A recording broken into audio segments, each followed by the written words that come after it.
I wanna be rich. Karibuni guys to the Tume ota podcast. Gosh, it's been a very long while since we shot the three of us, and we're so excited to be back together.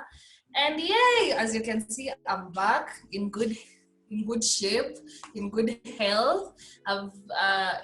So this month we're just going. This episode we're just going to be doing a catch-up episode, and we'll just be giving a tribute to our mom, since it's the month of May and it's Mother's Day.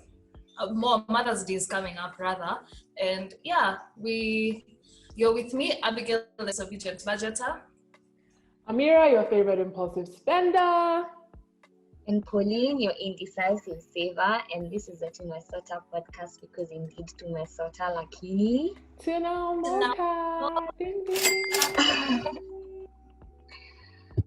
Hey, this truly is weird. It's strange for us to be talking virtually, but we didn't have the opportunity or the chance to meet physically. And one of our biggest strengths has been our consistency. So we didn't want to let the fact that we couldn't meet physically stop us from delivering an episode to you guys. So please bear with us if it gets staticky, if we don't look our best. The content is what matters, so just listen to what we're saying. I hope that you still enjoy, but I guess that's part of just being in a pandemic. You have to learn to adjust. Things are not normal. We can't do things the way we think we can do them. And so that's why we're here today on your screens and with each other on our screens, which is the first time we've ever done this. So we're also a bit nervous. I hope you can't tell though. Anyway, it's been a minute since we actually met physically, like for the podcast. We've seen Abby a few times, but we haven't really met for the podcast, I guess, since February. So it's been quite a while. So a lot has been going on. I know for me, I had a great birthday, but things have been difficult just mentally. There's just been a lot going around. It's like everyone around me has been going through a hard time, which just, it can kill your energy. And it's been tough, I think, though. Still working, still learning about Bitcoin and cryptocurrency because I'm determined. But yeah, it's been tough. It's been rough. A rough couple of months, mentally, emotionally. How about you guys, Pauline? I've been okay, I guess. It's been the past few weeks have been heavy because we lost my grandma, my mom's mom. It was quite unexpected, so still dealing with that. But aside from that, we've been moving up. On our way to Omoka, nothing much really. Just growing and chilling with this third week now. We can't move much. At least the curfew has been extended to 10. So yay. It was a bit tricky, yeah. But aside from that, and the restaurants are open, as in you have a reason you can meet someone when you go to town. It was really boring because now you can't go anywhere because the restaurants are closed and there's nowhere to meet unless you're meeting in someone's house, which is what we're avoiding. So, but aside from that, I think that has pretty much been a highlight. But aside from that, I think we're just slowly recovering and also being there for my mom, yeah. I've also been quite okay. It's funny how I can't tell you the exact progress of like how I'm healing, but the physical scars are going a bit. But like my next appointment to know like how internally I'm doing, I have to wait until a few days from now. So, but I've been okay generally. I feel like I'm in good health. I have a bit of high spirits. Yeah, I'm okay. It's so nice to hear your voice and to be with you. It's been a minute, and to hear your jovialness and your energy. So yeah, we thank God. So Tume jam. So this is, as you can tell, it's very weird. We're on Tume jam and we are still, I feel like we've still not gotten the hang of it. So we are jamming that we're doing this virtually. I feel like it's very substandard. Being the technical person in the group, I'm looking at my video and I'm like, oh my god. So bear with us as we also bear with ourselves for this, but consistency has been our strength and we didn't want to mess that up, so we just wanted to catch up with you guys before we now shoot episode 12 and 13, which will be our last episode for season 1. So keep praying for us, keep encouraging us. You guys have been awesome, but that's pretty much our Tume Jam today, that we have to do this virtually, but at least we are doing it. We're happy that we're doing it. Better this than nothing. So yeah, so this is our Tume Jam. Absolutely, done is better than perfect. And just on that note, like Abby said earlier, Mother's Day is this Sunday, and we were thinking of what we could talk about, and we really just wanted to use this episode as an opportunity to honor our moms and share some of the financial lessons we've learned from them. Oftentimes, we live in a patriarchal society for the most part, and a lot of the times men are associated with being the breadwinners and women being the homemakers, and so we don't really talk about women in a financial context in society. It's usually the men. But we wanted to use this episode to just share some of the lessons we've learned from our mom, just financially, and even some of the things that we think we're going to take if we one day become moms. So I guess, yes. Abby, would you like to share with us just what's something that you've learned from your mom financially? Yeah. I think my mom is the kind of person who, when she has money, she has it, and when she doesn't have it. Like, I feel like that's a good way to live life, as after all is like, after you've already saved, like, because even money that you've saved, you consider as money like you don't have. Like, at the end of the day, what is yours is what is in your stomach, really, because there's nothing you'll go with. So if you can be able, like, for me, I've learned that, like, I mean, if you have it, spend it. If you don't have it, you don't have it. Yeah, I think that's like the top list of what I've learned. Pauline? For me, I can say two things that I've financially learned from my mom, or learned from my mom financially. I don't know which is the correct order.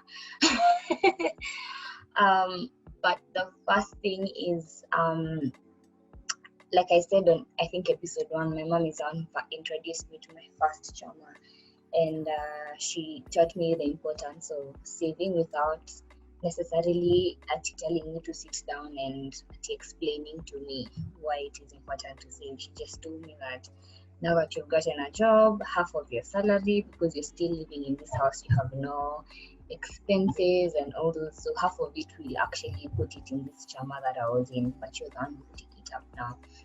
And because of that, I was able to save quite an amount of money, something that I never, like, an amount I never thought that I would be able to save if I were alone. And truthfully, if it was not for that chama that she introduced me to, I would have found other things to use that money for.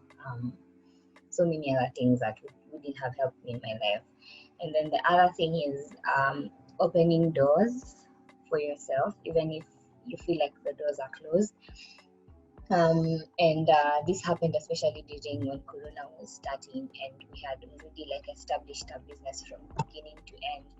And Corona hit, and now we couldn't continue because it was people oriented. I think that's the correct terminology for that. So we, from now that point henceforth, we're just continuously wondering what can we do, because now we're sitting in the house. At that point, I think I had already lost my job due to COVID. So we're just trying to figure out how to make money to be able to, first of all, pay for this business, because there's some little money that we're supposed to pay, and then also just pay for chama that now I had already started, like just some to 20,000, 10,000 here and there that can help us.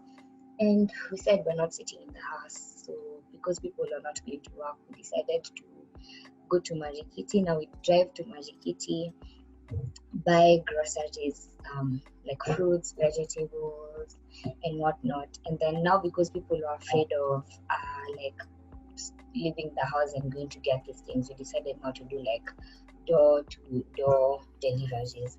So we just pulled a few strings here and there, talked to people who like lived in estates, and we started delivering. We became very safe. We used to carry lots of water in the house, in the car, like just to wash our hands after, and change of masks here and there.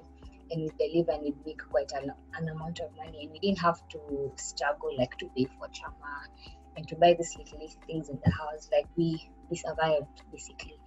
And yeah, it's my mom's. My mom really loves it when she sees even just especially young men doing those what people term like as small biasharas, small businesses. She believes that if you sit in the house, then you'll continue being you won't grow when you sit in the house. So look for something small to do, that little money, when you put it together, it can accumulate to a lot of money that you can start something small or big for yourself. So she really appreciates seeing people who are outside and maybe selling fruits, even kuchoma mahindi. No, I don't know how to roasting maize. Outside, just look for something to do. Just don't sit in the house. When you go outside and look for something to do, businesses will start opening up. You'll network and other things. So that's the other thing. That's the other important financial thing that I've learned from my mom. Open doors for yourself. You don't have to sit and wait for doors to be opened for you. Yeah. Nice. For those who are English listeners or watchers, Marikiti is just the market, in simple terms. Um, yeah. I think for me, what I've learned from my mom is to make money off of your passion, off of what you're good at, off of what you love. Growing up, I've seen my mom do things that she loves, and that's what's made her money. So whether it's interior design, her fashion collection, whether it's right now her coaching, I think that yeah, that's one of the things I've learned. And she's never limited herself to what she can do. Like, sometimes society makes you feel like you just have to be one thing or do one thing. But if you have many interests, if you love several things, there's no reason why you don't have to follow all of them. Because I've seen my mom pursue different things that she likes. I also think that I've learned also from my mom, just similar to Abby, is just when she has it, she spends, but when she also knows how to say no. She's not impulsive. So she's spontaneous, but she's not like she's responsible as a spontaneous person. Like, and so even if she's being spontaneous, she'll quickly note it down in like her budgets on her phone. So she is responsible and keeps tabs on how she spends her money, which allows for her to enjoy life, but also for her to be very aware of how much she's spending without it just falling off. And I think one of the most important things I've also learned from her is just to be generous and to always give and to always share what you have. It's not been the easiest of years for us financially, at least for the past 3. If you know me personally, you probably know this, or if you know my mom or my family. But that hasn't stopped my mom from sharing what she has or from being there for people financially when they need her support. And I think that it's really taught me that giving and sharing, and I even think it's more powerful when you do it when you have less. It's so easy to share if you have a lot, but when you have less to share is more challenging. And I think it's just something, a good lifestyle habit to always be in the habit of giving or sharing what you have. Because I don't think God blesses us, even financially, for us to just hoard it to ourselves. We should be able to help the people around us. So that's some of the things I've learned. And thanks, guys, for sharing. I think I'm curious to also know, is there anything you think, like, even just like as a mom, you would probably do financially for your kids if you get the privilege of being a mom one day? Like, are there things that like, I'll definitely do this financially for my kids? Or yeah, I think for me, I've definitely I'm like, hey, my kids are going to be put to work from young. I definitely think I'll start them early, start talking to them about financial literacy from young, not waiting till they're adults. I think teaching them how to save from a young age and how to earn and make smart financial decisions. I think I would teach them from a young age, like simple budgeting, because I found it so scary growing up. And I think that I wouldn't want them to grow up being scared of some of these things, but to learn like this is how you open a bank, have a piggy bank or whatever. This is how you budget.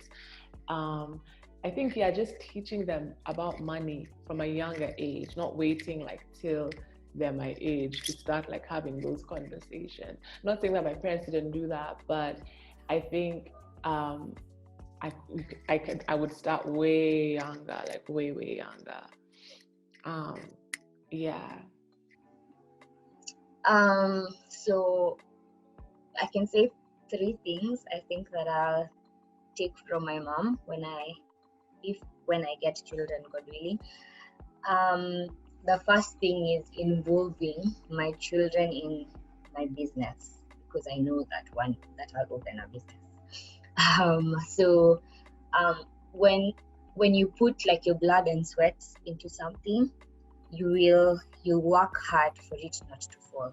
So I'll make sure that my children are actively involved from a very young age in my business, so that even when I'm sick or when I'm not able to continue with it, I know that they have all it takes to take it up and run with it, and I have so much faith that they won't fail it, for lack of a better word. So that's number one, which is also something that I've learned from my mom, because my mom is the kind of person to like leave the responsibility. Like she's left the responsibility to me, for me, so many times in regards to things that she's doing. She's like, create that page, let's work on the website, what do you have to say, what's the name, what name will we use for this? So all of us are actively involved in like choosing even pretty much everything apart from the financial side, because we don't have enough money to we need the capital. But as the one who's working, my money is in there, so I know in those businesses I won't let it fall because I have put so much into it. So that's the first thing. The other thing is teaching, I don't know how to put it but growing my children's adversity quotient in such a way that I'm not saying that I won't give them a good life, but I'll give them a good life and also teach them how it is to live without, so that when anything happens, like for example the pandemic, when it hits, you'll be able to survive like on bare minimum, so to say. That when it happens, you don't move from here to like from 100 to 0 real quick. Like you can be able to survive on very little. Which is something that I've also learned from my parents, that they were like we've lived a good enough life, but if anything happens, I believe that I can be able to survive on very little, that I can also be able to save and continue with life normally. Okay, not normally, but I won't be depressed over it. And then the third thing is also just saving, budgeting. I feel like I wasn't introduced to that a lot. Okay, not as much, but my mom like taught me how to save because of this trauma. But I feel like just some little knowledge that can help you here and there financially. Sometimes it's good to learn on your own. Like it's better if you learn about it, like the investments and all the things that I feel like I've not gotten my hand onto them quite well. Like I don't know how exactly to go about it, and I'll still need some advice here and there. But it's something that I'll definitely teach my children how to go about it, I guess. Yeah, that's pretty much it. I think there's also like there's beauty about not being given things on a silver platter, and there's also beauty in just being able to observe for yourself. So for me, I think the best gift I can give my children, God willing, is I be the best version of myself financially, so that they can learn from me. Whatever they find necessary, they can take. Whatever they don't see fit, they don't have to. But at the end of the day, as long as they can observe for themselves and figure out what to do, because when you observe, I think, because I personally have learned a lot through observing, and I can tell you what I don't want to carry and what I do want to carry. And yeah, that's the best way to like figure it out for yourself, really. Because I feel like if I'm constantly trying to teach them, telling them this, no, they won't be able to learn as effectively as they see and they do for themselves. Yeah. I think. And I think we'll. Oh, okay, go for it. Sorry, sis. Sorry. It's okay. I was about to give the challenge, but it's okay. Oh, I was just gonna say that I think that's a really cool thing to be your best self financially. I think one of the things I just wanted to add is, I think for me, below 18, once you're an adult, you have to make your own decision, whatever. And I think you learn a lot from observing. I think also for me, one of the things I'd really want to show my kids is the value, help them understand the value of $1 or of a shilling, whatever you want to call it. That, how our parents would always say, like, money doesn't grow on trees, but it really doesn't.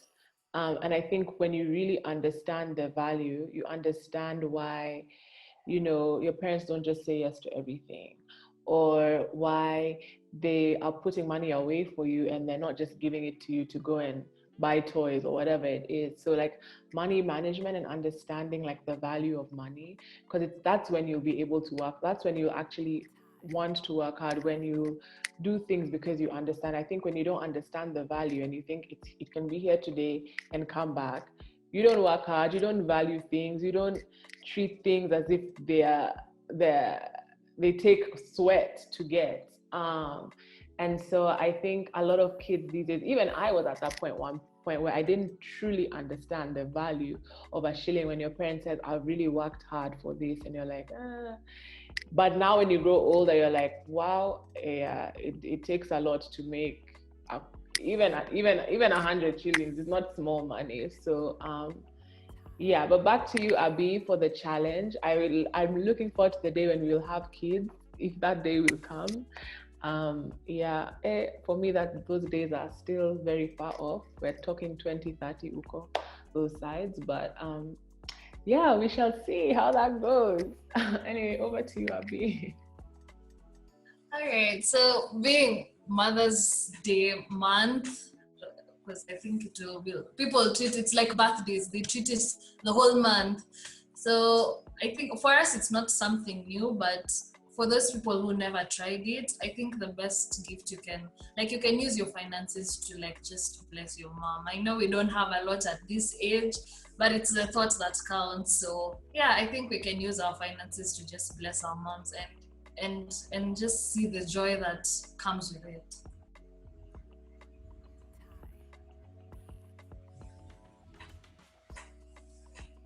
Amish, you're muted. Oh, for sure. I was going to say for sure. And just to say, like what Abi said, it's not about having a lot. Give with what you have. Share with what you have. People think that just when it's the day that I'll get rich that I'll share. If you don't start now, you'll have a lot of money and you still won't feel like buying a gift. So it starts now. Get creative. It doesn't take a lot to make someone smile or encourage someone. It's really about the thought. And we know you can do this. So shout out to all the moms out there. Shout out to our moms for raising us, for teaching us. We've learned so much from you. We hope we can be even half the women that you are to our kids one day, if that day comes. We appreciate you for all the stuff that you do. And we hope that you feel special this Mother's Day. And we're glad to have you here on this earth to guide us still. Those are my final words. I don't know if any of you guys have final words. I can't wait to see you guys physically. I hope we don't have to do this anytime soon again. Does anybody have any final words? That's weird though. It's so weird. It's really, really weird. But I think we are coming to the end of this episode. We've actually come to the end of this episode. We love you, moms. We love you, Mama Abi, Mama Pauline, and Mama Amira. Thank you so much for being awesome people in our lives. And yeah, so this is it. This is the end. We hope that you don't have to do this again. But if life forces us, we'll just do it. But hopefully the next time you see us, we'll be together with lights and like some whatever, like very good setup, a cute setup for episode 12 and episode 13. But aside from that, Tume ota, lakini Tunamoka. tunamoka. Gosh, I hope that was had technical hitches. I felt like it was I don't know, I hope it worked.